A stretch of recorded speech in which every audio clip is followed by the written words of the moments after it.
Greetings and salutations, all welcome. Happy Wednesday to everybody. And welcome to the Logic Lounge with Fleazy Jones. That's me. Episode 98. Brought to you by the good brother Block Legend 7. You see him. You see him. The man, Lester Greene. If you don't know who Lester Greene is, I'll break down what I feel. Let's see.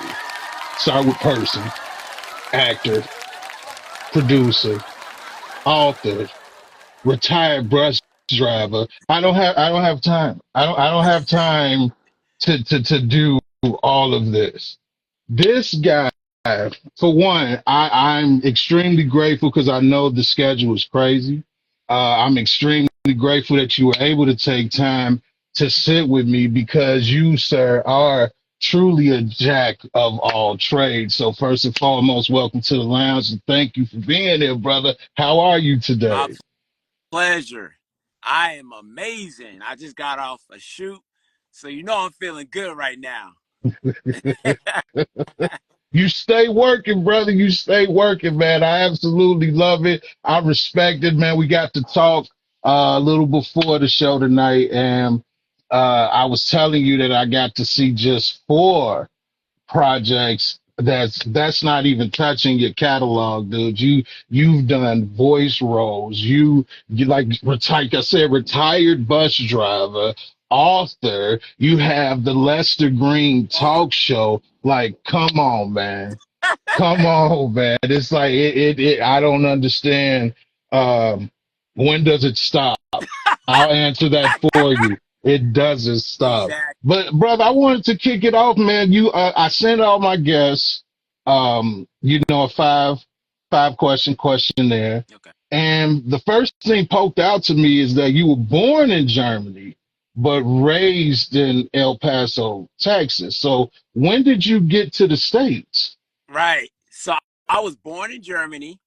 My father was in the military, so we did a lot of traveling around. So I wasn't in Germany very long. So I would say before I was 5 years old, I was in Texas.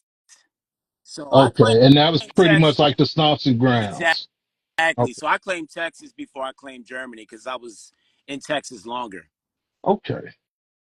Okay, yeah, that poked out. I was like, what is he doing here? Like, and came all the way from Germany. Retired bus driver. People don't use the word Retired. retired. So I'm like, nah, come on now. I know you ain't there, Ah! brother. You know what I mean? What, how did we go from bus driver Lester Greene to actor Lester Greene? Well, let me put it this way. I drove buses so that I could fund my dream as an actor. As you know, it's expensive in these streets, Yeah, facts, right? facts. So I needed a job to hold down my passion for acting. So what I would do is I would work the overnight shift driving buses, and during the day I was auditioning and shooting movies and commercials. So I was able to balance both of them. Now keep in mind, Fleazy, I was miserable driving the bus. I can believe that. And it's not so much that I had a problem with the customers, it was personnel that Ah, really turned me off. So I had to deal with that while I was pursuing my passion. So then after I left New York, I moved to Atlanta. And so now I'm a full time actor. I no longer drive buses because after 10 years with MTA Bus, you become vested. So I did my 10 years. yeah. So now when I turn 65, I have a small check that I can receive every month because I put in my years. So that's why I say I'm retired. I don't have the age yet, but I put in the time. Now, hey, Law, that's real talk though. Now, I like how you did that. That's actually slick because you just like, yo, I'm not doing this no more. Right. This is not the end goal for me, and I can't do anything but respect that. So I respect that. So now we in Atlanta. We're acting, and I want to go. It's so many layers to you, Yeah. Lester. Like you cannot compile them in one show. So understand this will not be your only time on the Logic Lounge. It can't be. There's no way possible. Was the acting before the author? So the acting came first. Okay. And from all of my acting experiences, the ups and the downs, the good, the bad, the ugly, the indifferent, I was able to write about those experiences and put them in my book. Act like you love Think you love yourself. yourself. And now you know I need origin. I want to break it down. I'm a break it down type of I player. like that. Yeah, let me know, brother. What is that since we're there? Give me the story of the origin of act like you love yourself. How did we get there and what made you even and tell me about the book Yeah, actually. I had a hard time naming the book. And I remember one time my friend told me, Lester, you ever thought about getting your teeth fixed? Keep in mind, I thought I had great teeth. I thought I had a great smile. Right. So one day I looked in the mirror and I said, you know what? My friend is right. Maybe I should fix my smile because I had some gaps in between my teeth. And so I decided to go to smile specialist, got my teeth fixed. Just something that I wanted to do for myself, right? I wasn't trying to impress anybody, but I realized that I needed braces. So instead of getting braces, I got Invisalign, fixed my smile, and it was like night and day. And from that experience, I said, I need to write about this. In a sense, I was acting like I loved myself. That's when the title hit me. I said, oh, shoot, self love, Yeah. right? Act like you love yourself. That's what inspired the book.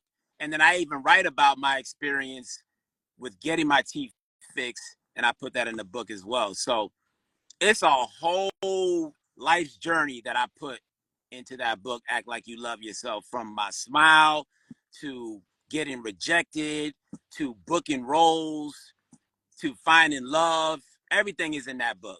So you chose to share your story with the world. I absolutely respect anybody that does that because yes, you can get financial gain with it, but nothing will ever beat authentic. I say that so much like a broken record. So salute to you with that, man. That's dope to even just take something like that, like fixing your teeth, fixing something you didn't think was broke and then the process you decided to share. Because how many other people are thinking like this?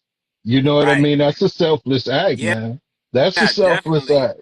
I Definitely. respect that. So we had the acting first. We slid in and Right. became the author. I Author. wanna pull something out, brother. What just in this couple of minutes of me talking to you and my research in the process of doing my research with you. Anytime I see little clips, and believe me, I dug as much as I could. You have this real upbeat spirit. You Mm, have a real upbeat spirit. It's kind of magnifying in the way people like to be around you. So I wanted to kind of flip it and ask a personal question as far as mm. how do you stay so upbeat? Wow. Great question.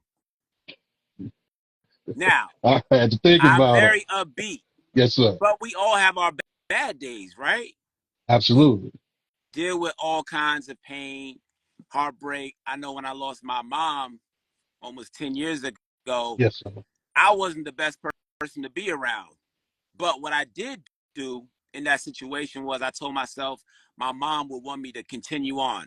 And I think I inherited that positive energy from my mother because my mom was the sweetest person you could ever meet.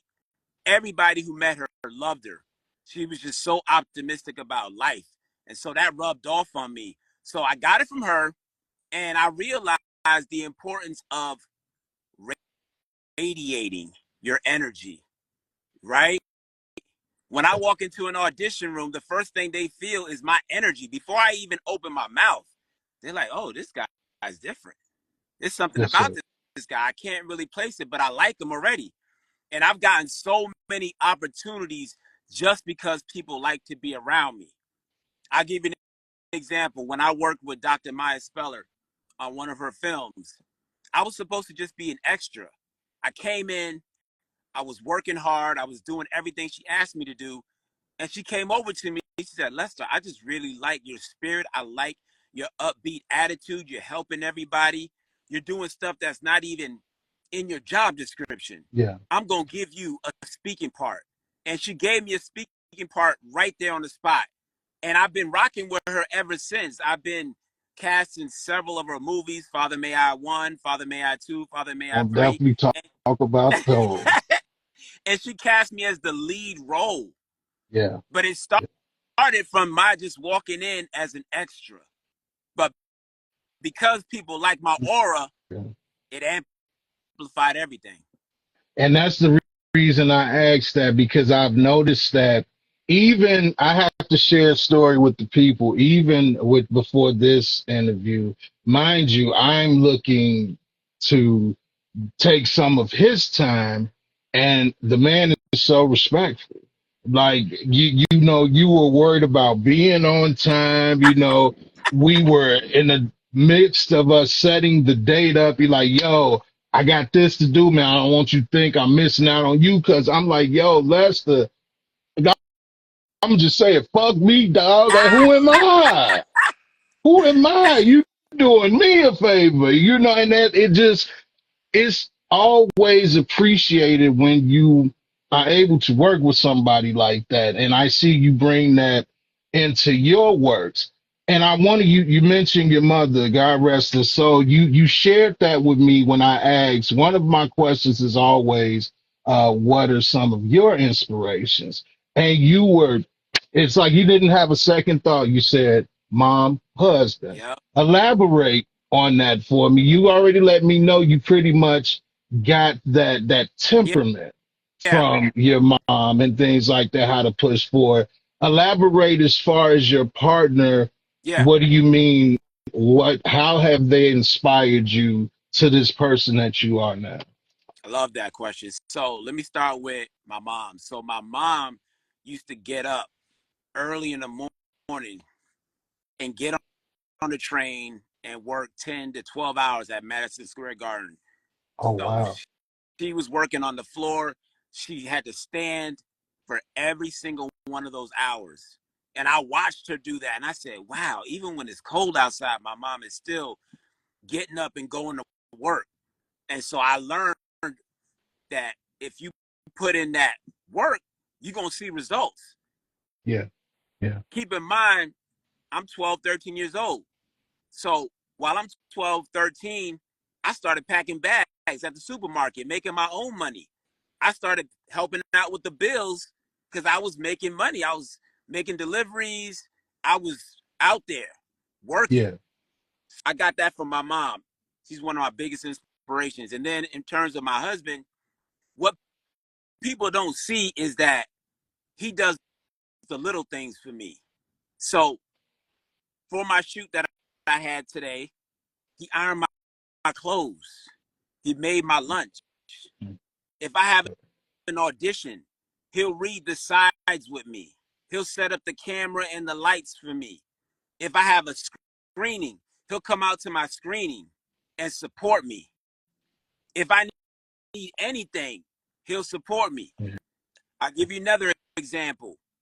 My Cash App card was giving me problems just now. Mm. No, no problem. My husband said, I got you. Right. Sent me money to my bank card, just like that. It's hard to find people like that. So when you find them, you got to keep them around. So I would say my mother and my husband are two of my biggest inspirations. And then shout out to Nadira Pankey. I met her in Atlanta a few years ago. She's a filmmaker, screenwriter, director, producer, and we're like this Yeah. tight. Yeah. She's there for everything. If I have a screening, she's there. If I have an interview like right now, she's here in the live supporting me. I ain't even have to ask her. Yeah. She's there. And the same goes for me. If she got an event, hey, Lester, can you come and help me? Sure. She just produced a film called Surrender All. She cast me in it. We had a screening for it. I came out, supported her. Why not? We got to support each other. So shout out to Nadira Pankey as well. There's so many people that I could mention that are just so important to me. But it starts with my mom, my partner, Nadira Pankey, M. Will, Andrew R. McAllister, James Elwood Muller. I could go So on and on. yeah, you have a true inner circle. That's absolutely important in anything you're doing. Right. In anything you're doing, you have to have that inner circle. Again, I have to bring out you are selfless. A lot of people don't appreciate the little things. Yeah. And like I said, when I asked you that, I know that answer came out quick, very quick. You didn't have to think about, nope. You know what I mean? Yeah. It was straight up that. I respect the hell out of that, man, because um, it's a lot to be that type of person with the hats that you wear. Like, let me give you guys some more accolades. Not only retired bus driver in 10 years, like drop the mic to that shit. Like that's some playing shit. That wasn't easy. I'm sure it wasn't. You know what else wasn't easy? Getting a bachelor's in English and journalism. Forgot about that. Did you now? Yeah. Brother, that it's not easy to get an associate's degree. You hear what I'm telling you? It's not easy to get an associate's degree. Right. You took it to the bachelor's. So that's not it. The brother actually, I'm trying to keep him the memory, interned for Sports Illustrated Kids. All these accolades, right? We know what got you into acting. We know what keeps you motivated, what keeps that spirit high. Right. I want to ask because I'm just 4 movies in, Yeah. right? So Mm-hmm. I'm still not touching the surface. Right. What are your methods as far as you getting into character? And there's a method to my madness. Is the reason why I'm asking. Okay. It depends on the role, though. Do you want me to talk about a specific role or just? Yeah, we could get into specific. The two that I wanted to pull out because one is extremely controversial. Yeah. The other, I'm sorry, even reading or hearing about this type of story would, I mean, hurt anybody. If you are not hurt behind this act, and I'll just say who he is, let's start with Paul Wright. Yeah. Loses his daughter. Wife is extremely religious. She gives it all to God. You had to play a role where you had to learn not only to put trust, faith, and love in God, but had to forgive Yeah. something that would be so unforgivable. So let's start with Paul Wright. Was there a method that you had to get in to prepare for that type of role? I love this question. So you talking about Driving Force, where I Yes, sir. played Paul Wright. Okay. So with that movie, I channeled a lot of my brother because my brother was a street guy. Okay. We grew up together, but he went one way and I went the other way. Yes, And sir. so we would sort of clash from time to time because I was always trying to get him to walk the right way. Yeah. And it just didn't work. He just refused to listen to me. He was older than me, so he didn't feel like he needed to take my advice. So Yeah. when I'm talking to the character in Driving Force, I'm seeing my brother and I'm channeling how I would talk to my brother in that situation. I'm, it's almost like I'm saying to my brother, listen, I forgive you. You went to jail for 7 years. You came out. I still love you, bro. You're still my brother. And that's how I was talking to the other character. Yeah. Does that make It, sense? it That's how. does. It does because I'm picturing the movie as you're telling me this. Yeah, because when Logan first came onto Paul's bus, he wasn't trying to hear it. Luckily, Paul wasn't too violent of a person. or it'd have been a Right. different movie. You get what I mean? So Exactly. I know that that's nothing you could just read on paper and say, "Oh, I got this." No, you'll fail at that role. I was behind Paul. Hmm. I wanted so bad to tell him it'll be okay, but the anger would not allow me to do that because I'm like, yo, this is his daughter. This is Yeah. his daughter, brother. You were drunk. You were upset. It was a mistake. I'm not saying you meant to. I would hope you didn't mean to take out a 10-year-old Right. girl, but to know that you had to be that angry person and also be that forgiving person, I knew it took something. Yeah. That's Yeah. nothing that you could just read on paper, I don't believe. Yeah. And then in terms of my interaction with my wife in the movie Driving Force, I saw my mom because my mom would always try to get me to go to church. Oh, if you have a problem, Lester, you gotta go seek God. Get Ask what you God got. for Yes, forgiveness. sir. So I was channeling my mom in that situation where when I'm talking to my wife in Driving Force, I see my mom.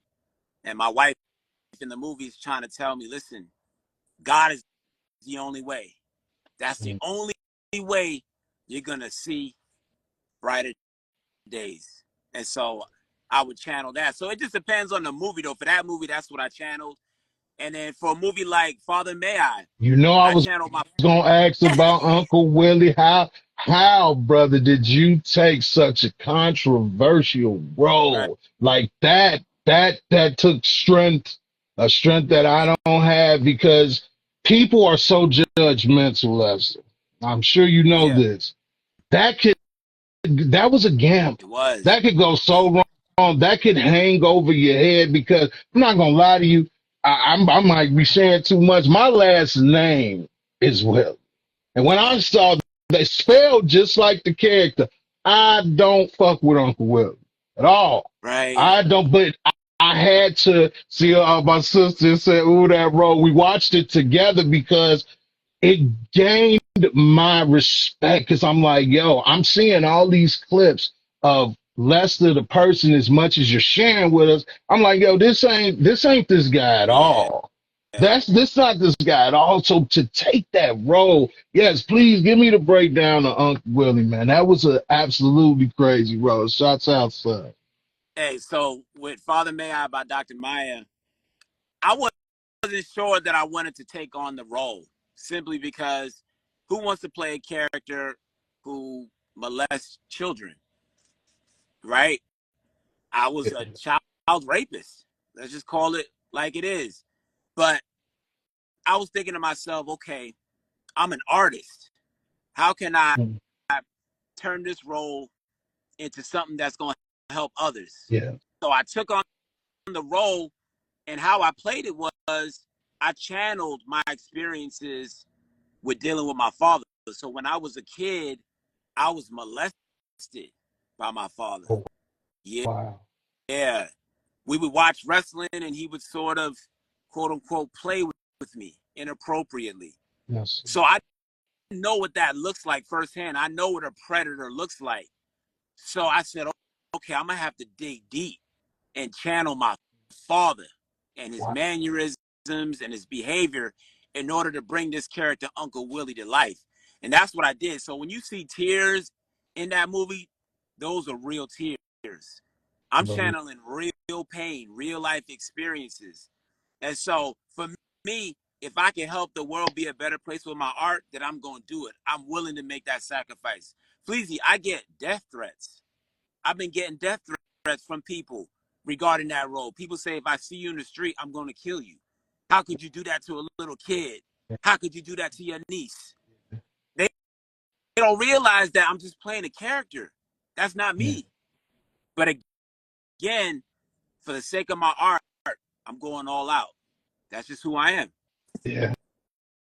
That was you know what, bro? I can't do nothing but respect that answer because it shines a light, whether negative or positive, but like I was saying, it just let me know like, yo, this dude is good. This dude is good because even And look, I ain't gonna lie. Shouts out to you and shouts out to Dr. Maya Speller. Because by the time we got to the end of three, I was happy, confused, angry, sad. I had so it was for one, the character made me understand someone that on the outside they would just be like, "Oh, that person is sick." But soon as I seen what the mother was doing to Willie, I'm like, if our sisters in the live with us, we both sitting on this couch like. So by the time you did what Willie had to do at the end, man, look, I was confused. If they would have put me on the jury, I would have got locked up because I'm like, yo, I'm not. No, I'm not. No, I'm not doing this because I can't say I don't understand that it was just so powerful. Piggybacking off of just those two roles, Mm-hmm. and again, I plan on seeing more of your art. Have you ever found yourself getting lost in a character? And I'll tell you why I asked that. I automatically think of Heath Ledger in the role of Yes. Joker. And we end up losing that brother before the movie had even completed.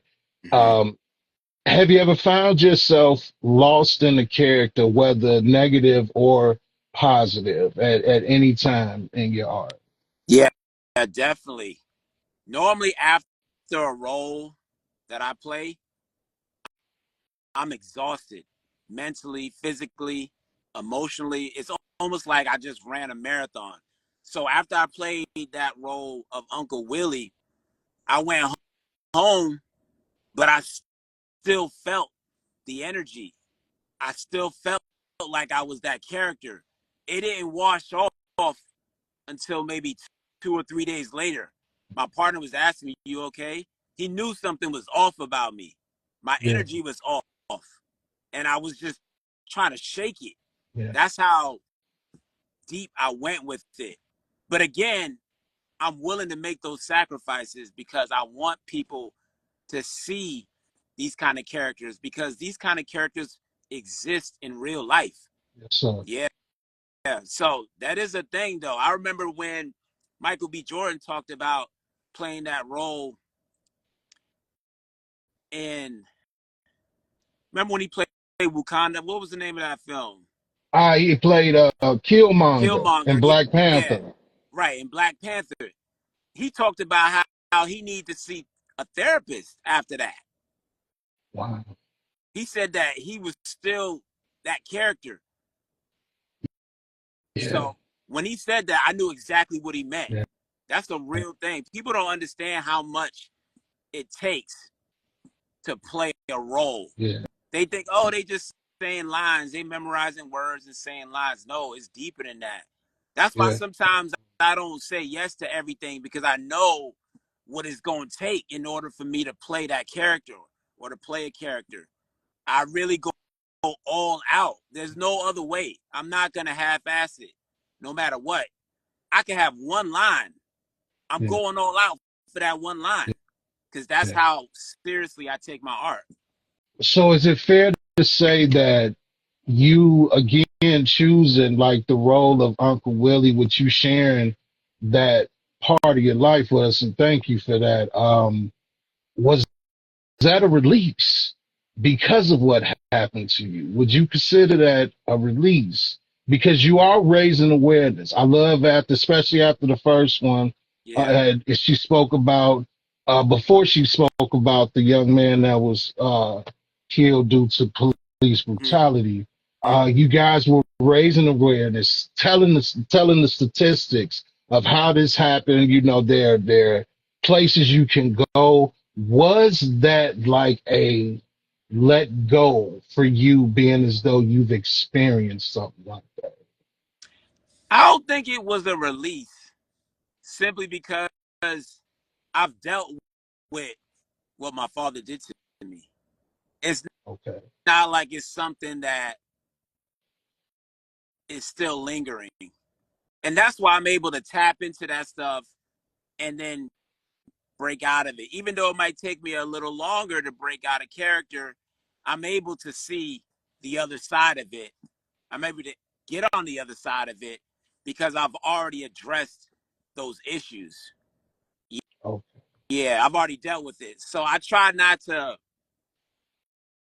consume myself with something that I've already conquered. I like that word. I like that word. Conquer. Yeah. Conquer. Now, I shared with you that I did my homework and I see one thing I noticed other than I respect the hell out of your art of acting, period.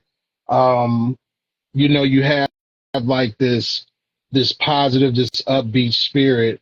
So I want to just outright ask, who is Lester Greene the person? If you had to describe yourself, how would you describe yourself? So if I had to describe myself, I would just say that I'm a people person. I'm a connector, and Lester I'm the willing to go connector right, and I'm willing to go that extra mile to help any and everybody. Sometimes to a to a fault. yeah, to a fault. Yeah. I could Yeah, tell. yeah, I could tell just the gears are turning. Um, I gotta give shouts out to all my guests that come here, man. I appreciate you guys feeling comfortable and sharing with Fleazy because I want this always to be a safe place. So know that anything I ask is not in malice, nothing mhm, like that. It's just because I truly want to know. And I could just tell you, you have a control that a lot of people don't. A lot of people don't have that control that you have. So since you say Lester, the person, is Lester the connector the same? Was that just the author name, or how did we come with Lester the connector? Because I seen the YouTube where you were actually promoting the mhm. book, and you were speaking of, I believe, you guys, your friends that you play football with. Oh yeah. I didn't get to get through it, but is Lester the connector pretty much Lester Greene, or is he a character as well that you go into? Well, that's the first time somebody ever asked me that question. So I think there are similarities between Lester and Lester the Connector, but I think Lester the Connector is all about the people. And I'm learning that Lester the person is more about staying close to my inner circle. I'm trying to separate the two because I don't want it to feel like every day I have to be on, if that makes any sense. Yeah, Lester the Connector is always yeah, on. he doesn't go off. Yeah, he I doesn't could go off. tell that. Those Yeah, cameras go on, I'm on. The lights go on, I'm on. But understood. Lester, he's a homebody. He likes to stay with his family and close friends. He's very simple. So I would say there's a slight difference, but there are some similarities. Okay. What would you say is your biggest accomplishment thus far? So I would say my biggest accomplishment is being the first one in my family to graduate from college with a BA degree. I always claim that. No matter what, they can't take that away from me. Nah. Those Yeah. 4 years in college taught me so much about who I am as a person. Those 4 years taught me so much about my ability to be a good communicator. Those 4 years taught me so much about learning how to adjust and adapt to my environments. You, you're a quick thinker, Lester. You're a very quick thinker. You allow yourself to actually process the information as well. I noticed that Yeah, you don't just jump out there, and as a no, lot of people do, just to be heard. You yeah, actually give thought to it, yeah, and then you come with it. right. So, since you've had so many obstacles that you have overcome, what would you say is the biggest obstacle that you've overcome, and how did you overcome that obstacle that you're willing to share? Whoa, biggest obstacle?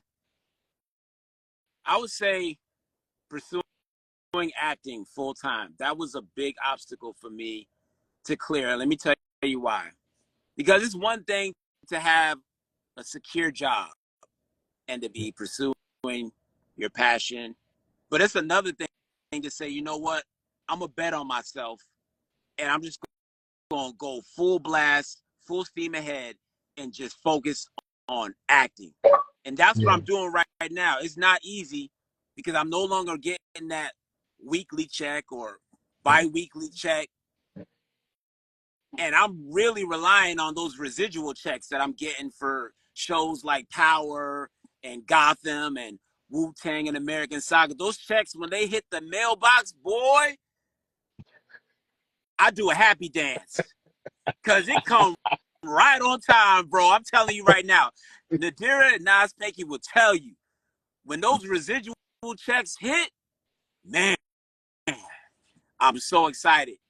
So I'm just proud of myself, though, for taking that leap of faith and just believing in myself. I just know that it's going to work out in the end. So I'm going to just keep moving forward. Lester, need to teach a class. We need more people like this. We need more spirits like this, man. There are times that I'm ready to judo chop everybody I see at times. I am not perfect. Leezy is far from it. Yeah, But I appreciate when somebody chooses not to let the weight of the world weigh them down. And that's what I get from you when I right, speak. Like you're not gonna let it, this happens and it's gonna happen, deal with it. right. I have to respect that. At the end of the day, what can you say to that? Yeah. Favorite project thus far and why? Oh, that's easy. So I did this movie in 2014 called The Widowers. And I auditioned for that film about 5 or 6 times. So I auditioned the first time. They said, okay, yeah, come back for the callback. Auditioned again. Okay, yeah, good job. Okay. Come back again. I auditioned again and again and again. I said to myself, I might as well just give it up. If I'm Right. not right for the role at this point, just give it to somebody else. That's how I felt. And I eventually booked the role. And this is when I lived in New York City. So we went up to Eldred, New York. That's all the way upstate. We were out there for about 2 or 3 weeks. Yeah. And we shot that movie, The Widowers. And I just want to say salute to Kent Meister, Scott Chen, Richard Lovejoy, Katie Irish. They were the ones who cast me in the movie. And that feature film was an amazing movie. It dealt with several characters who were dealing with grief. And they were all stuck in this retreat center and they had to talk about that very same grief. So it was just an amazing experience. Just being able to leave where I was living to go out there for weeks and weeks to film with those people. That was a first. That was Yeah. the first time I actually traveled from home and had to stay up there and shoot. So I would say The Widowers, that was my favorite project just because that experience was so new to me. I had never traveled just based off of my talent. And so once I booked that role, I said, oh, shoot, I could do this. If I can get through 6 auditions for this film, I know I could do anything else. Yeah. Yeah. It was empowering. Humble dude, man. You're a Yeah, very humble dude. appreciate it. With anything that's involving people working to, you know, get Yeah, money, you deal with different people, different attitudes. You even mentioned in the bus driving job, it wasn't the people, it was the yeah, crew that yeah, were the issues. Have you ran into anything like that in any of your projects?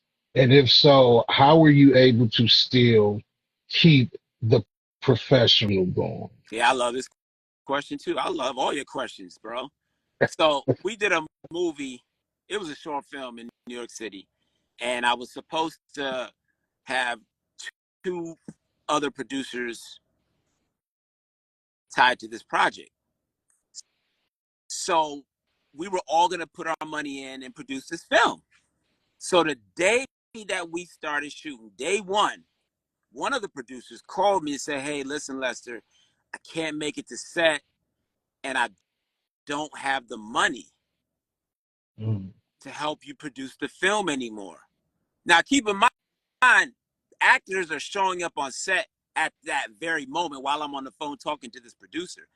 Oh, And this wow. producer is a friend of mine. And I'm saying, wow, what am I supposed to do now? I can't just say, all right, the shoot's off. You got actors coming in. I'm paying these actors to be a part of this movie. So you know what I did, Fleazy? I said, okay, no problem. Got off the phone with that producer. Told myself I will never work with that person again. But I said, I'm going to take one for the team. I'm going to put extra money in to make sure that this film gets produced. And I want to make sure that these actors get the footage from the film so that they can use it for their reel. And that's what I did. We shot the film, produced it, put it out there. We gave them clips so that the actors could use it for their reel. And the rest is history. And I'll never work with that person again. But again, it taught me a lesson because I didn't have anything in writing. But I thought, okay, this is my friend. We go way, way back. It was this person's idea for us to do it in the first place. I'm good. Yeah. Sure enough, I got screwed. But you live and you learn, right? You live and you learn. We still got the project done. So I'm that kind of guy. I'm not the kind of guy who's going to bail because one person decided to abandon shit. I'm like, nah, okay, listen, we got to get this done. I'm a finisher. If we start something, we got to finish it. I know Nas always tells me that. Nadira Panky's always telling me, Lester, if we start something, we got to finish it. We're not going to start something and then just leave it. We're not going to just let it sit. We're not going to put it on the shelf. No, we're going to put it out, period. So that's what I did. But it was a great learning experience. Yeah. I like how so did now this is just a bonus question. Did the friendship continue? So I'm glad you asked me that. So I would say years later, the person sent me a message on social media. I wrote back and I acted like it never even happened because that person knows what happened.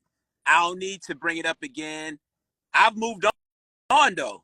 Yeah. So that's why I was able to just get past it. Yeah.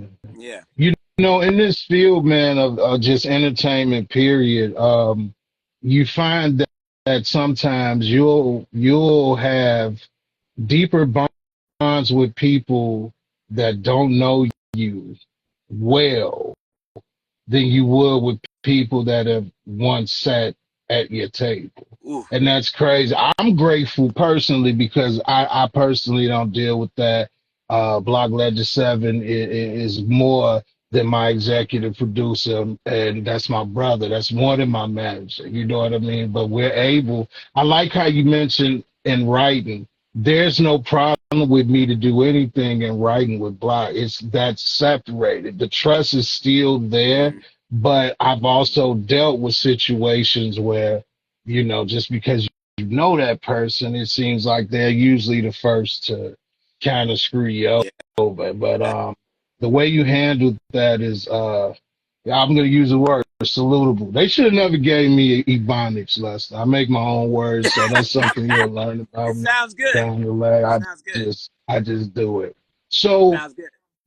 in an overall sense, when it comes to acting, what would Lester Greene say are pros and cons?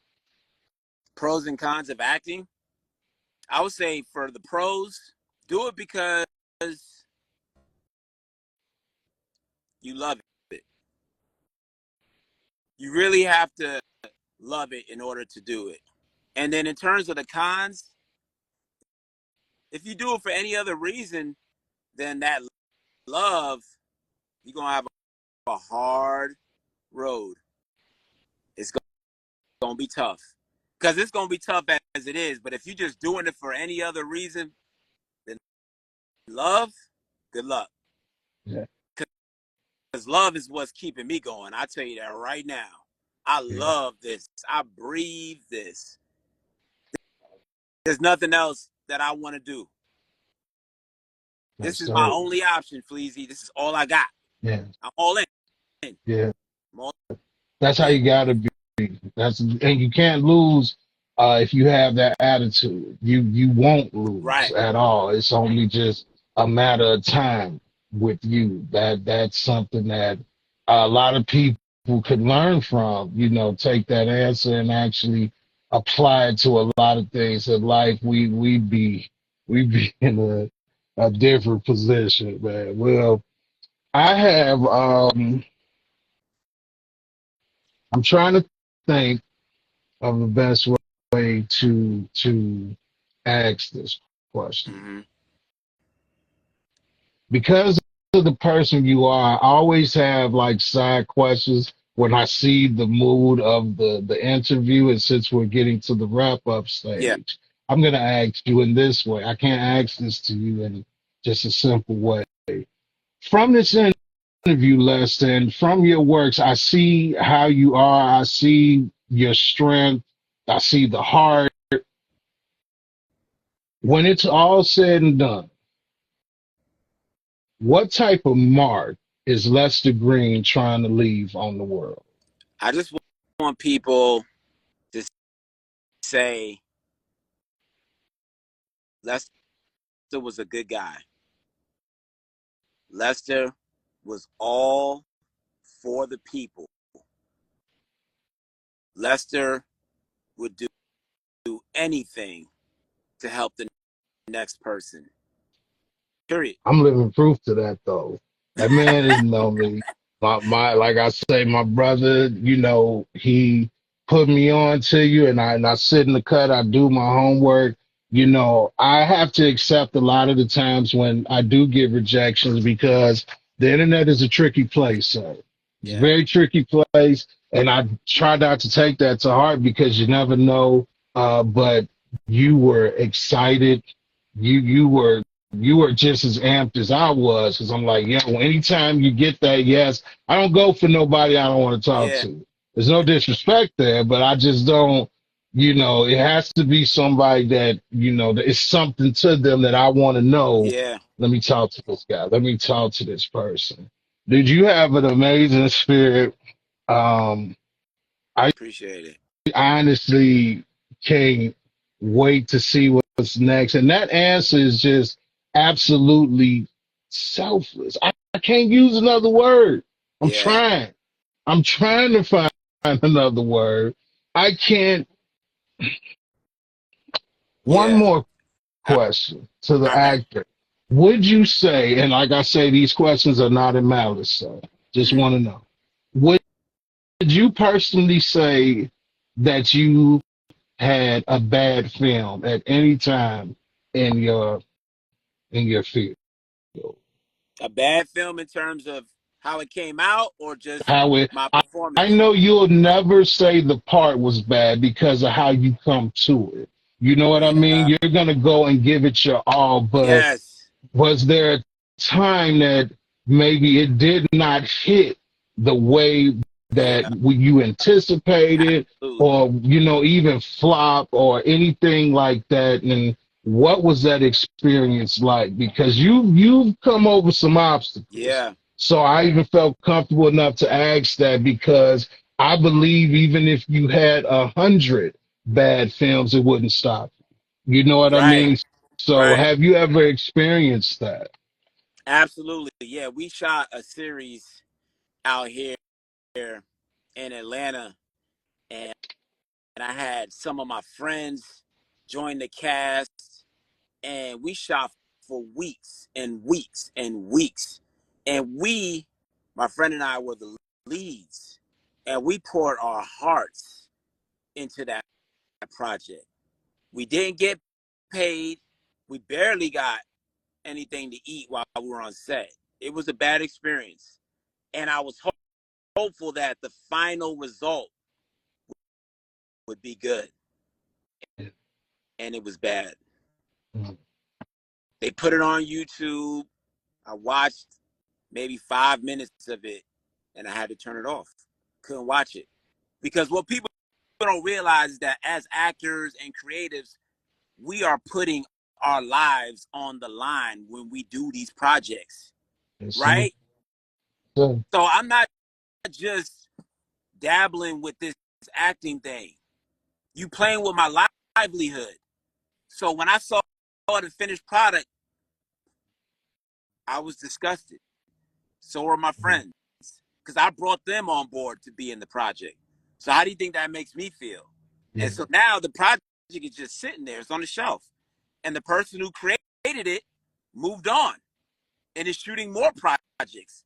And I can't really speak to how those projects came out because I'm not really following that person anymore. I've moved on. yeah, yeah, Because in this business, you got to move on. You can't stay stuck, especially if it's in a bad place. So I was in a bad place with that because I was upset. And then I was also upset because that creative was telling us lie after lie after lie after lie. I just yeah. couldn't take it anymore. So I've had those thinkers before. Let's just put it that way. And it's not a good feeling because it's almost like a shot to my heart. And it stays there. It doesn't go anywhere. Every time I see that person's name pop up on social media, I immediately think about the project like, dang, what could have been? Yeah. Dang, that one hurt. That one got away. But again, I got to keep moving. And that's what I do. Final question of the night, sir. Yeah. With what I've seen, what I've heard, you mentioned, and when we were speaking about the trilogy of Father May I, Yeah. that there are some roles you just would not take. Mm-hmm. That's my final question of the night. Can you elaborate on what type of role is a no-go for Lester Greene to act? Well, I try not to put limits on myself. And for me, if there's nudity in the film, it has to make sense. I'm not going to just do it just to do it. So I'm always looking to figure out, why is this important? Why do I need to tell this story? Why do I need to play this character? And if I can't come up with a good answer, then I'm probably not going to take the role. Because again, I'm putting my life on the line every time I take a role. Yeah, So why would I want to put myself in harm's way if I don't believe in the character that I'm going to play, if I don't believe in the project that is sitting in front of me? So I try to be very selective about what roles I take, but I'm also open minded to trying different things. That's what really makes an actor somebody who's willing to step outside of his comfort zone or step outside of her comfort zone.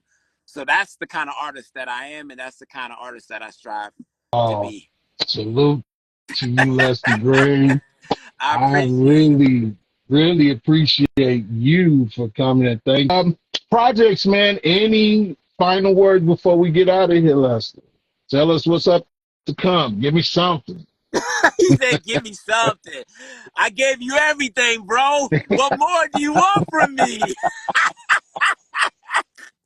Nah, so look out for Polly Love and Peach City 2 by Dr. Maya Speller. That's coming out. I played Marcus. It's a lead role, and you don't want to miss that film. I'm telling you, I went above and beyond with that I'll be there. character. Yeah. So look out for that. And then I'm shooting in Detroit next month a film called Noise of Envy by Shannon Coulter. I'm going to be doing that.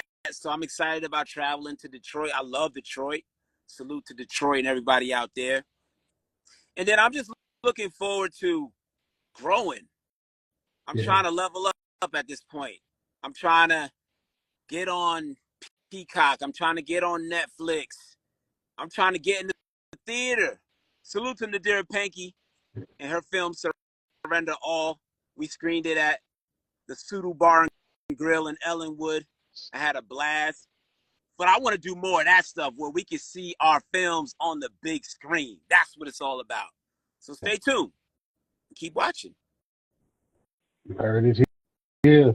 What a better way to end. And just like that, I want to thank everybody tonight for coming through. to the Logic Lounge with Fleazy Jones. That's me. Episode 98. Brought to you by the brother Block Legend 7. Fucking Lester Greene came to the lounge, yo. That's something they could never take from me. His words. They could never Facts. take this interview from me. Well, Lester, thank you. And by the way, I'm going to say the man pulled over to do the interview. The man is working. He didn't push producers to the side. Like, I got an interview. You know And what I I'm saying? appreciate that. It's all about you, Fleazy. And I appreciate that. Well, that's how I'm going to end it how I always end it. I tell them living off good instinct counts. So always keep your logic. We love y'all. Be safe. See you next week.